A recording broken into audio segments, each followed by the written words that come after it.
शिक्षा पे बातचीत करते हुए ये सवाल वाजिब हो जाता है इस सवाल पर चर्चा करना, आकलन, मूल्यांकन और आकलन के प्रकार को बताया गया है, परिभाषित किया गया है कि जितना ज़्यादा इनको जानते हैं उतना ज़्यादा कन्फ्यूजन बढ़ता ही चला जाता है। तो आज की वीडियो का ऑब्जेक्टिव है आकलन और आकलन के प्रकारों को एग्जाम्पल से, उदाहरण से क्लासरूम के समझना कि हमारे लिए इनका क्या मतलब, इसको कैसे यूज, किस तरह के आकलन को यूज करूँगा।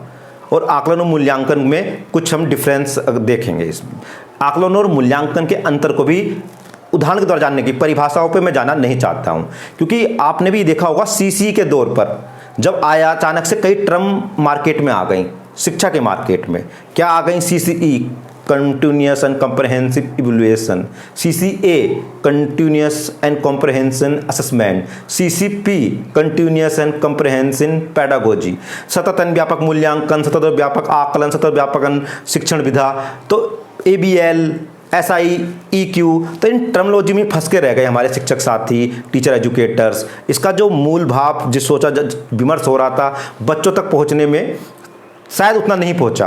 तो आइए इस पे ज़्यादा विमर्श नहीं कर रहा, अब मैं फोकस इस बात पर करता हूं कि आकलन किन तरह का हो सकता है और हम एज ए टीचर सिखाने के लिए किस आकलन को कब यूज करेंगे। तो जनरली आप देखेंगे कि आकलन के जब प्रकार की बात करते हैं तो 3 तरह के आकलन पर ज़्यादा चर्चा हो, assessment for learning, assessment of learning, assessment as learning. तो ये 3 तरह के आकलन बार बार कई जगह मिलते हैं, अधिगम के लिए आकलन, अधिगम का आकलन, अधिगम के रूप में आकलन। इसके साथ इसमें एक और जोड़ देता हूं मैं टर्म, जिस पर आज आपको एग्जाम्पल दूंगा मैं, अधिगम में आकलन, असेसमेंट इन लर्निंग। तो चारों को एक एग्जाम्पल से सिंपल आपके सामने रख रहा हूं।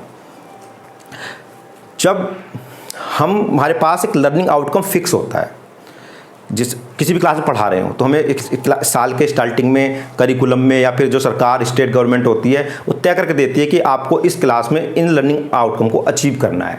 साल के बीच में हाफ ईयरली, क्वार्टरली या एनुअली हम उसको जांचते भी हैं कि जो लर्निंग आउटकम हमने तय किए थे कि 6 महीने में यहाँ तक पहुँचेंगे, साल के लास्ट में पूरा सिलेबस हमें यहाँ तक पहुँचाना है, तो हमने वो पूरा किया या नहीं किया। सभी क्लासों में ऐसा होता है। तो अभी जो हम कर रहे हैं, जो लर्निंग आउटकम जो पढ़ाया गया है उसको अचीव किया है या नहीं किया है, उसको हम जाँचते हैं। इसको सामान्य तौर पर हम समेटिव असेसमेंट भी बोलते हैं। तो ये असेसमेंट ऑफ लर्निंग कर रहे हैं, पेपर पेंसिल प्रोजेक्ट, जिस तरह कई तरीके से कर सकते हैं, पर ये थोड़े पीरियड के बाद होता है और जो हमने ऑब्जेक्टिव सेट किए हैं वो ऑब्जेक्टिव अचीव हुए हैं या नहीं हुए हैं उसके लिए होता है। ये जो आकलन है ये मूल्यांकन के थोड़ा सा करीब है, इस पर और भी हम आगे बात करेंगे भी।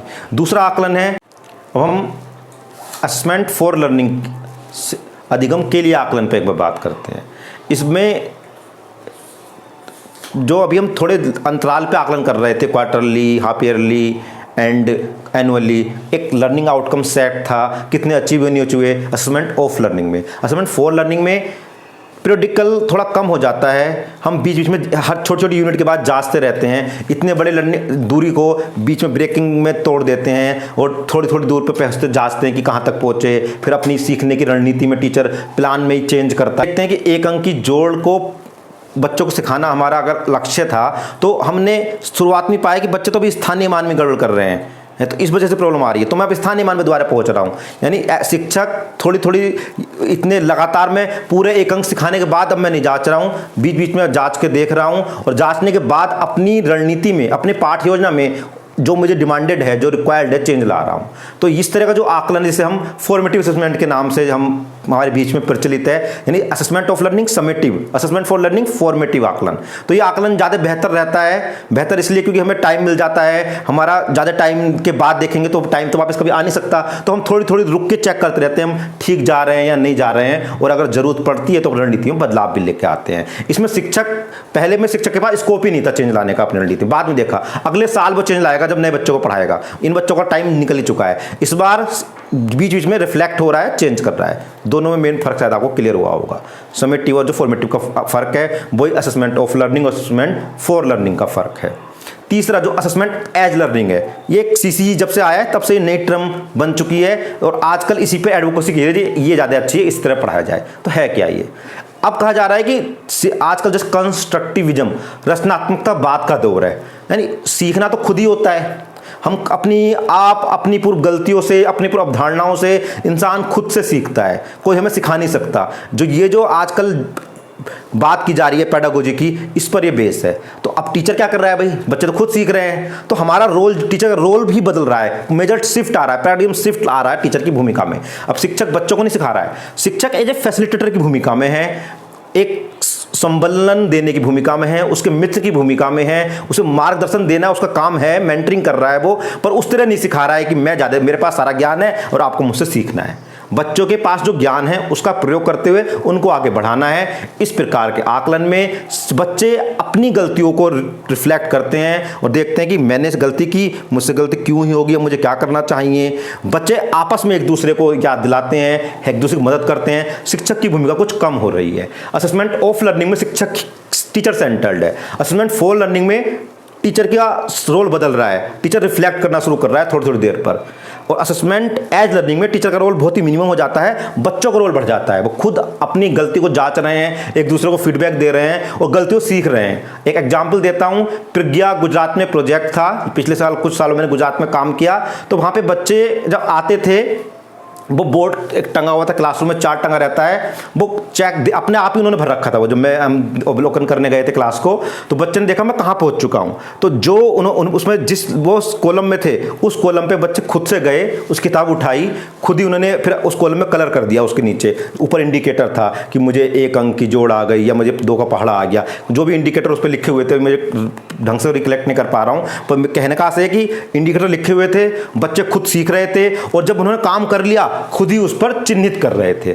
और नहीं, अगर वो कलर को नहीं आया है तो खुद ही उसके नीचे वाले पे भी जा रहे थे, यानी वो सेल्फ गाइडेड एक मैप बना हुआ था, पूरा चार्ट आप देख सकते हैं, अगर आप लोगों को गूगल करके देख सकते हैं। तो ये जो आकलन है, ये असेसमेंट एज लर्निंग है। तो आजकल इसको ज़्यादा एडवोकेसी के, हम इस तरह का आकलन शायद ज़्यादा प्रभावी और सीखने बच्चों की ज़्यादा मदद करने वाला होगा। तो अब हमें ये देखना है कि मेरी क्या पर्सनल ओपिनियन है। मेरी पर्सनल ओपिनियन ये है कि जब हमारे पास 3 ऑप्शंस हैं तो हम तीनों को ही अपनी सुविधा अनुसार यूज करें, किसी एक पे डिपेंड ना हो। तीनों ही हमें इंपॉर्टेंट है। समेटिव असेसमेंट की अपनी अलग इंपॉर्टेंस है और होना ही चाहिए कि हमने कितने 1 साल तक पढ़ाया है तो कितना अचीव कर लिया, जो इंडिकेटर, जो टारगेट सेट किए थे, अचीव हुए हैं नहीं हुए हैं। As a school, as a state scale पर खासकर वो बहुत जरूरी हो जाता है समेटिव असेसमेंट। स्कूल लेवल पर टीचर के लिए, जो शिक्षक पढ़ा रहे हैं, उनके लिए फॉर्मेटिव असेसमेंट बहुत जरूरी हो जाता है कि वो रोज पाक्षिक योजना 15 दिन की या मंथली प्लानिंग कर रहे हैं, वो प्लानिंग पूरी हो भी रही है तो उस पर रिफ्लेक्ट करना, इससे ही वो अपने में सुधार ला सकते हैं। और असेसमेंट एज लर्निंग बच्चों के दृष्टिकोण से बहुत इंपॉर्टेंट हो जाता है। वो खुद स्वयं का आकलन करते हुए, खुद से सीखते हुए, एक दूसरे को सिखाते हुए आगे बढ़ सकते हैं। एक और, तो तीनों को हमें स्ट्रेटेजिकली यूज करना है। कैसे यूज करना है, ये हर एक टीचर अपनी परिस्थिति के अनुसार डिसीजन ले रहा होगा। ये ऑटोनॉमी टीचर के पास होती है। एक और मैंने जिसमें आपसे कहा था, मैं उस पर जिक्र करूंगा, असेसमेंट इन लर्निंग। तो उसको मैं एग्जांपल से आपको बताता हूं कि आप एनसीईआरटी की बुक अगर ध्यान दे रहे होंगे आजकल, या ऑनलाइन आप बहुत सारे कोर्स कर रहे होंगे, तो आप उसमें पा रहे होंगे जैसे कुछ बातचीत होती है तो कुछ पॉपअप आ जाता है ना, उसमें कुछ सवाल पूछते हैं, जो बात चल रही है उसका आंसर बताना होता है। अभी बातचीत चल रही है, अच्छा अभी मैंने क्या बताया, आपने ऐसा पुरानी याद है क्या, यानी बातचीत के दौरान ही वहाँ आपको जवाब देना होता है, पाठ के दौरान ही।